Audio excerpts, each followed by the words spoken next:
नमस्कार। उत्तर प्रदेश का साप्ताहिक मौसम पूर्वानुमान का ये बुलेटिन आप देख रहे हैं मौसम तक और न्यूज मीडिया मंच पर। मैं हूं देवेंद्र त्रिपाठी।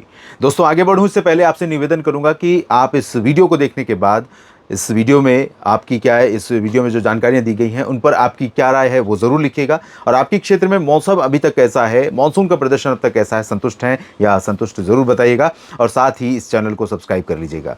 और डेली वेदर अपडेट के लिए मौसम तक पर आप मुझे कनेक्ट कर सकते हैं और मौसम तक फेसबुक पेज पर भी मुझे फॉलो कर सकते हैं। बिहार उत्तर प्रदेश के सभी किसान साथियों और मित्रों का स्वागत करते हुए बात करेंगे किस तरह के मौसम की संभावनाएं हैं और साथ में अभी तक मॉनसून कैसा रहा है इसके बारे में भी एक नज़र डाल लेते हैं। टेम्परेचर पर, बारिश के आंकड़ों पर बारिश आप देखें तो नीला और हरा रंग गिने चुने ज़िलों पर है।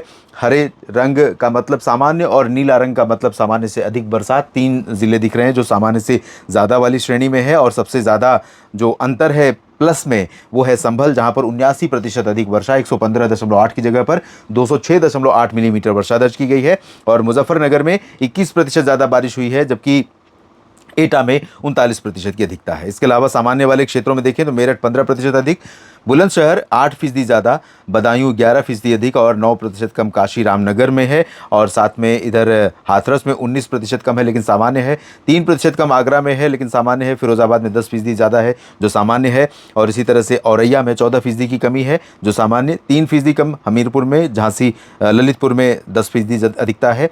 इधर प्रतापगढ़ में 9% अधिक बारिश हुई है सामान्य श्रेणी में। गोंडा 14% की कमी के साथ सामान्य श्रेणी में है। लेकिन कई जिले जो पीले रंग आप देख रहे हैं यहाँ पर 60% या उससे भी ऊपर है कमी का आंकड़ा, कमी का अंतर। उदाहरण के तौर पर हम जौनपुर लेते हैं जहां 89% की डेफिशिएंसी, एक बड़ा अंतर। इसके अलावा प्रयागराज देखते हैं जहां पर 72% की अधिकता कमी है बारिश में। और भदोही संत रविदास नगर में 98% की डेफिशिएंसी अभी भी दिख रही है। और इसके अलावा प्रतापगढ़ देखा हमने सामान्य है। कौशाम्बी में कमी है 93% की, बांदा में 73% कम बरसात, फतेहपुर में 67% कम बारिश, सीतापुर में 68, लखनऊ में 56% कम, उन्नाव में 72, कानपुर में बारिश कितनी कम हुई है, 21% कम बारिश हुई है कानपुर नगर में। और कानपुर देहात में 81% की कमी है।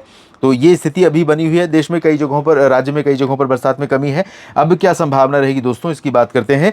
देखिए, आज कल और परसों, आज है 7 जुलाई, 7 से 13 जुलाई के बीच के हम मौसम की बात करें। जिस दिन ये वीडियो अपलोड कर रहा हूँ वो तारीख 7 है। तो 7, 8 और 9 जुलाई को राज्य के लगभग सभी जिलों के ऊपर बादल बनने, हवाएं चलने और बारिश होने की संभावना है। लेकिन विडंबना यह है, दुर्भाग्य कई बार ये होता है, आप देखते होंगे कि बारिश कई बार लगातार दिन भर घने छाए रहते हैं लेकिन बरसात नहीं होती है। तो ये भी एक स्थिति बन सकती है। लेकिन संभावना जो दिखाई पड़ रही है उसके अनुसार मैं आपको बताऊं, आज कल परसों 7, 8, 9 को पूरे राज्य के ऊपर पश्चिमी और मध्य क्षेत्रों में और दक्षिणी भागों में ज़्यादा संभावना है, जिसमें लखनऊ, अमेठी, रायबरेली, बाराबंकी, जौनपुर, प्रतापगढ़, सुल्तानपुर, भदोही और साथ में वाराणसी से लेकर बांदा, प्रयागराज और कानपुर देहात, कानपुर नगर, औरैया और आगरा, मथुरा, अलीगढ़ और बदायूं, बुलंदशहर, गौतम बुद्ध नगर, इन भागों में ज़्यादा संभावनाएं हैं। और पश्चिम की तरफ जब चलेंगे तो पश्चिम में उत्तर के क्षेत्रों में भी संभावना, बरेली, पीलीभीत, शाहजहांपुर, लखीमपुर खीरी से लेकर आज भी इस समय बादल बने हुए हैं। जिस समय वीडियो दोपहर में शूट कर रहा हूँ इस दौरान भी यहाँ पर बारिश की संभावना मेरठ, हापुड़ और बदायूं, बुलंदशहर, गौतम बुद्ध नगर में है। और अगले 2 दिन और भी इसी तरह की संभावना रहेगी। 3 दिन के बाद यानी 10 जुलाई से, 7, 8, 9 के बाद 10 जुलाई से परिवर्तन होना शुरू होगा। पश्चिम में बारिश में कमी आने लगेगी, मध्य में बारिश की गतिविधियां बनी रहेंगी। मध्य मतलब बदायूं, बरेली और पीलीभीत से लेकर फिरोजाबाद, इटावा और पूरब में इधर गोंडा और बलरामपुर, अयोध्या, लखनऊ और प्रतापगढ़, मंजनपुर, कौशाम्बी, इन क्षेत्रों में कई जगहों पर बरसात 10 जुलाई को भी तेज़ होने की संभावना रहेगी। और 11-12 में पूरब की तरफ इंटेंसिटी थोड़ा सा फिर से बढ़ जाएगी, इधर कम हो जाएगी और इधर बढ़ जाएगी, मध्य में जारी रहेगी। तो मध्य उत्तर प्रदेश के ज़िलों पर 7 दिन संभावनाएं हैं और राज्य के सभी ज़िलों पर संभावनाएं अगले 3 दिन है, आज कल परसों। और उसके बाद 10 से 13 तक, 10, 11, 12, 13 को पश्चिमी क्षेत्रों में बारिश में काफ़ी कमी आ जाएगी लेकिन इधर की गतिविधियां बढ़ जाएंगी, इधर गतिविधियां बढ़ जाएंगी। तो गोरखपुर, देवरिया, कुशीनगर, सिद्धार्थनगर, बलरामपुर, श्रावस्ती, बहराइच, बाराबंकी, गोंडा, अयोध्या, अकबरपुर और गोरखपुर, अंबेडकर नगर, देवरिया, बलिया, मऊ, गाजीपुर, चंदौली, रॉबर्ट्सगंज यानी सोनभद्र और वाराणसी, जौनपुर, मिर्ज़ापुर, इन सभी भागों में, सुल्तानपुर में भी, और पश्चिम में यहाँ पर पश्चिम में नहीं, मध्य तक, पीलीभीत और बरेली तक, लखीमपुर खीरी तक, सीतापुर, शाहजहांपुर, इन सभी भागों में अधिकांश जगहों पर बरसात का क्रम जारी रहेगा। तो उम्मीद है कि जो अभी तक बारिश ने तरसाया है, मानसून कमज़ोर यहाँ पर दिखा है, उसमें अंतर आएगा। आज यहाँ पर बारिश अब सुधार कर रही है और मानसून एक्टिव हो रहा है, तो ये अगले 7 दिनों तक ये सिलसिला, ये क्रम जारी रहेगा।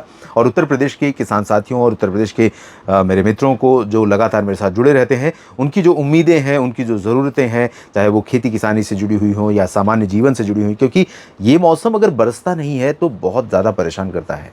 तो बरसे और ग्राउंड वाटर रिचार्ज हो, वनस्पतियाँ खिलखिला उठें और मवेशियों को बड़ी राहत मिले और आपकी खेती भी अच्छी हो जाए, ऐसी मेरी कामना है और उम्मीद करते हैं कि ऐसा ही मौसम आपको देखने को मिलेगा।